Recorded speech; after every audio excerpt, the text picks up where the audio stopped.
and thanks for everyone joining in. Yes, my name is Robert Lauer, and I am here as part of Extinction Rebellion. And Extinction Rebellion is all about what the motto of today is about. How can we create a sustainable and equitable world when we are facing the biggest crisis in the history of humanity? And I'm not talking about COVID-19. I'm talking about the climate and ecological crisis. And unfortunately, we are still in a state of denial about it, just like some people remain in denial about COVID-19, despite its horrendous death toll. So to recover better and build this new world, we must do two things: recognize the truth about the crisis and then act accordingly. And the truth about the crisis is truly staggering, as the Boston Globe recently titled, "Welcome to the Climate Apocalypse." And this is no understatement. I mean, this is no overstatement. The forest fires are getting bigger and lasting longer every year, turning the help of forests to reduce carbon into new carbon sources. Hurricanes and other storms are getting stronger, more frequent, wetter. We've seen it very recently on the East Coast. In July, horrible things in my home country of Germany happen in the effect of a flooding. So on the top of all of this, we have a dramatic decline of ecological diversity, animal populations, what many people now call a sixth mass extinction. And of course, in countries and places like here, we have money to, in principle, at least deal with some of the effects, but in many other places, that's not the case, and it's a global phenomenon. A picture from the Philippines here, last November, 2 major typhoons hit the same area within 2 weeks. Here, the effects of climate crisis are hitting disproportionately the ones that are already poor and marginalized, the global south, who are in some sense the least responsible for it in terms of the CO2 that they contributed to the atmosphere. That's the cause of this. And of course, this makes so much else difficult and harder. Agriculture, just supplying people with food. This is from a UN report from this year. More than 720 million people do not have enough to eat. This is 9.9% of the world population.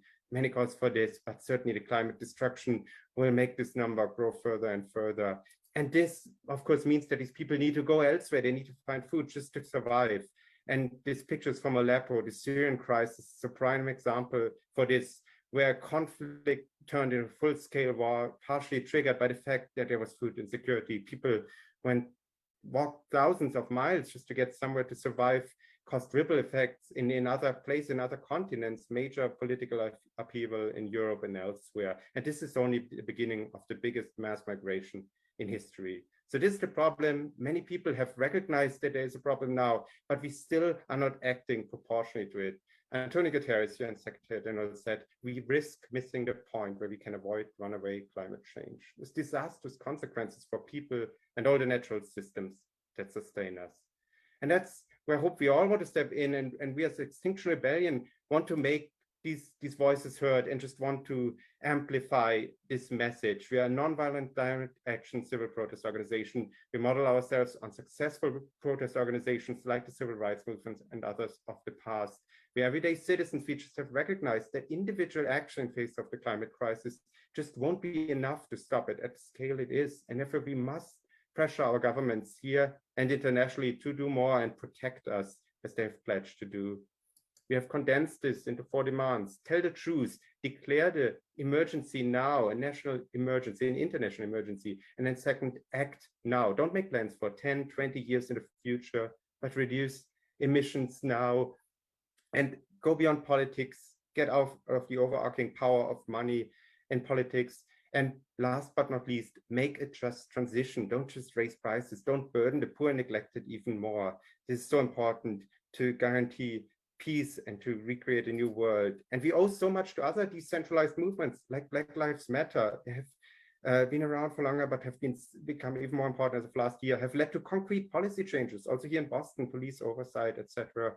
They forced me as a white ally to take sides and speak out. And most importantly, they have widened the range of possible solutions. It's called the Overton window. What are the solutions we can talk about in public discourse? This has to happen with the climate crisis too, because we are on this black line. We are on rising and accelerating CO2 emissions that destroy our world more and more. And we haven't changed course decades ago. We could have been on this green line, slowly changing how we live and how we work, and therefore getting to a sustainable status. Instead, we must be on a red line. We must stop emitting CO2 now and change this. So we cannot wait any longer. There are lots of possibilities, technological, social planning, but we must take sides and speak out for them, because now is really the time that matters.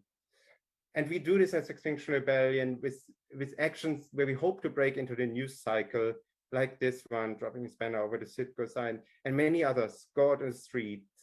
This is what's necessary. And I've seen this here in other countries and in pictures from all around the world. People are doing this right now, and it's not covered proportionally in the media, but people are there, and it can be joyous to envision the new world and step out and speak out for that. So I really hope we all work on this together. We all do our part, and please look us up, exonmass.org, join us, get in contact and tell the truth and act now for a sustainable and equitable future.